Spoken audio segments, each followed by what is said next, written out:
Mr. Scritchfield, Mr. Bedella here. We are starting Chapter 4 today, which is talking about congruent triangles. And Chapter 4 is actually one of the most important chapters we'll cover all year. And yeah, probably one of the more complicated ones or more difficult ones, so you got to make sure you catch everything from the beginning here. So we're talking about congruent triangles here, so that's the title of Chapter 4. The first section is apply triangle sum properties. And we've talked a little bit about some of these things already, and you've seen some of these things in previous classes, but we're just going to clarify them now and make them that we have them as full theorems now. So first of all, we're going to classify triangles by two different methods. The first one of those is by sides, and again, you've probably seen this before, but we're just going to clarify it here. So the first title of a type of triangle is called scalene, and a scalene triangle has no congruent sides. And so a typical scalene triangle would look like this. And the reason we have our three different hash marks on there is because indicating that the three sides are not congruent to each other. And so that's a scalene triangle. Okay, that's probably the name of the three types we're going to talk about here that you're the least familiar with. So make sure you catch that one. Okay, the next type is an isosceles triangle, and you've all heard that name before. That has two congruent sides. And so there's an example of an isosceles triangle, again with the hash mark showing the two sides that are congruent to each other. So that's an isosceles triangle, and try to get the spelling of that so that you start spelling it correct from the very beginning. I know it's kind of complicated, but try to get that. Last type that we have is an equilateral triangle. Again, a term you've heard many times. Equilateral triangle, all three sides are congruent. And so a typical equilateral triangle looks like that. Again, the hash marks indicating all three sides congruent. Okay, so scalene, isosceles, and equilateral. Classifying triangles by sides. All right, guys, in addition to classifying triangles by sides, we also are going to classify triangles by angles. And, you know, just like a triangle has three sides, it's also got three angles. And so there's different types depending on the size of those angles. And so we have an acute angle, acute triangle, and that is a triangle that has three angles, or all three angles are less than 90 degrees. And so if you notice a triangle, it's got three angles less than 90 degrees, well, then we call that an acute triangle. We next have our next type of triangle is an obtuse triangle. And obtuse is a pretty easy one. If it's got one angle that's greater than 90 degrees, then we call it an obtuse triangle. And, you know, with an obtuse triangle, guys, we can never have more than one obtuse angle in a triangle because there's only 180 degrees in any triangle we ever look at. And if you have more than one obtuse angle in a triangle, then you won't get a triangle. So obtuse is pretty easy. If it looks like it's greater than 90 degrees, there should only be one of them in there. It's definitely an obtuse triangle. And it looks kind of like that. Notice that two of the angles are acute and one of them is definitely obtuse. All right. Third, we have a right triangle, and this is probably the one you guys are the most familiar with over the years in algebra and other math classes. You've seen right triangles quite a bit. What classifies a right triangle is one angle is equal to 90 degrees. And just like an obtuse triangle, you will never have more than one right angle in a triangle because now you're right at 180 degrees without your third angle in there. And so you're going to see a lot of different versions of right triangles, but they always kind of look like that. And notice that the package is in there to indicate that it is a right triangle. And the last one we have is an equiangular triangle. Equiangular is very similar to the equilateral triangle, but instead of talking about three sides being congruent, now we're talking all three angles are congruent. And so, you know, if you think about that, you know, there's only 180 degrees in a triangle, and so if you see a triangle with all three angles equaling 60 degrees, then you know you have an equiangular triangle, and it looks just like that. And then you have your three arcs in there indicating that all three angles are the same. Great. And probably the kind that we're going to spend the most time on will be the right triangles. We have chapters in our book on right triangles, so we're going to spend a lot of time on those. So we now have the triangle sum theorem. The triangle sum theorem, you've seen it many times, and Mr. Bedella just mentioned it again. The sum of the three interior angles, notice it says interior, the three angles of a triangle is always 180 degrees. Always, no matter what kind of triangle, what the kinds that we just talked about, all those have 180 degrees as far as all three angles adding up. Okay? And so you're going to be given problems like this. So this is a typical homework problem here, where they give you two angles of a triangle and ask you to find the third. And so we would take the two angles that are there, the 44 and the 51, add those together, we're going to get 95. Subtract that from the 180 that all of them add up to, and 85 is the x in this particular problem. Okay? So that's just a typical homework problem that you'll be asked to do. We also have the exterior angles. Okay? And so again, that triangle sum theorem being specific with the interior angles, maybe you really don't even think about exterior angles of a triangle in the past. But if we draw a triangle like this one, where one side has the angle extended outside of it, to basically create an angle that is a linear pair with one of the interior angles, then those are called exterior angles. Only one at each vertex. Okay? So those are called exterior angles. They form a linear pair with an interior angle. And so if they form a linear pair, they're always going to be supplementary. They're always going to add up to 180. And so we can always find those. And so this is a homework problem, would be asking you to find the values of those different variables that are in there. So the x is relatively easy.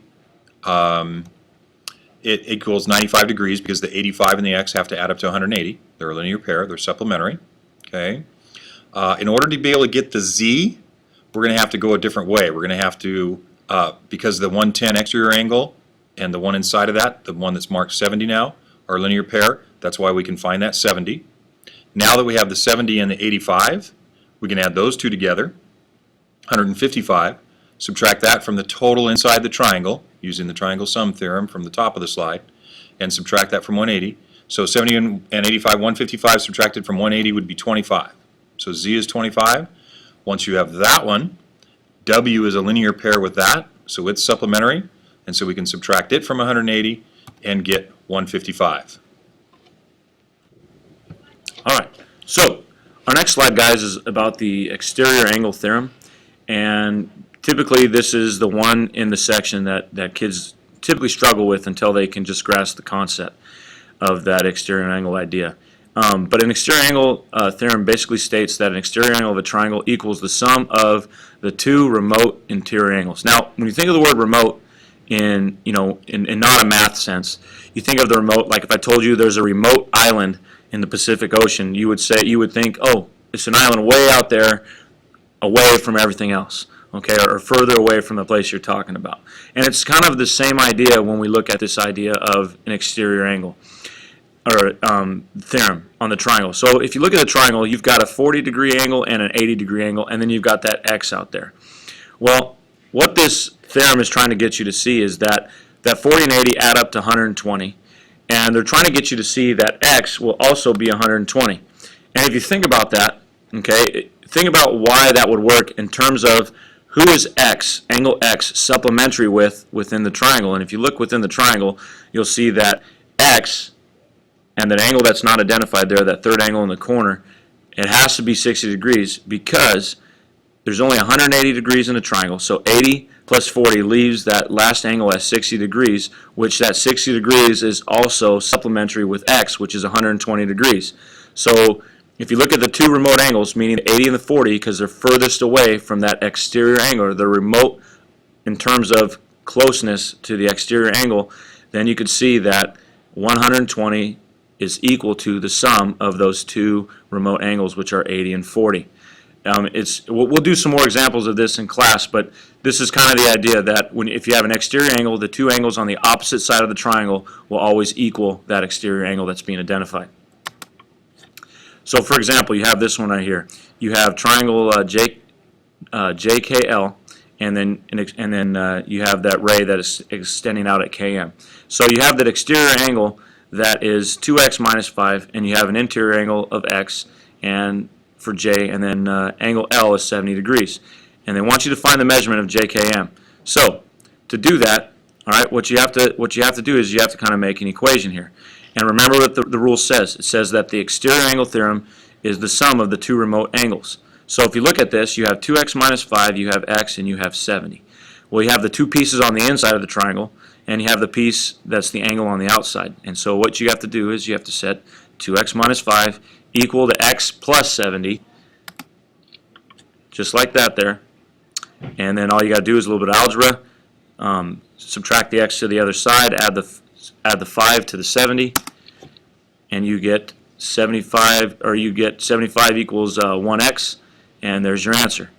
So the thing to always remember here is, plug that back in and you can kind of start to get an idea of why this makes sense. So if x is 75, then you know that top angle, angle J, is 75 degrees. 75 plus 70 is 145, which leaves you 35 degrees left for angle JKL. Okay? And so JKL is 35 degrees, which leaves, once again, 145 degrees for angle JKM, which is what they want to do to find the measurement of. Okay? And so it's just this idea that the two remote angles add up to the exterior angle on the outside of the triangle. And like I said, if you're not seeing this right now, go back, revisit the slide, look at it a few times, and just try to pay attention to what's going on there, and it'll start to make more sense.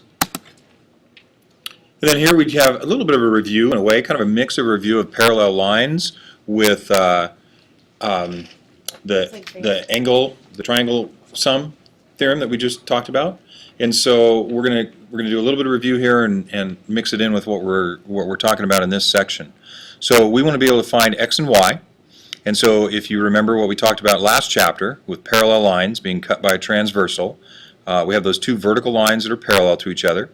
And so the 118, the angle that measures 118 degrees, and the angle that's marked with the x degrees, you need to remember what kind of angles those are.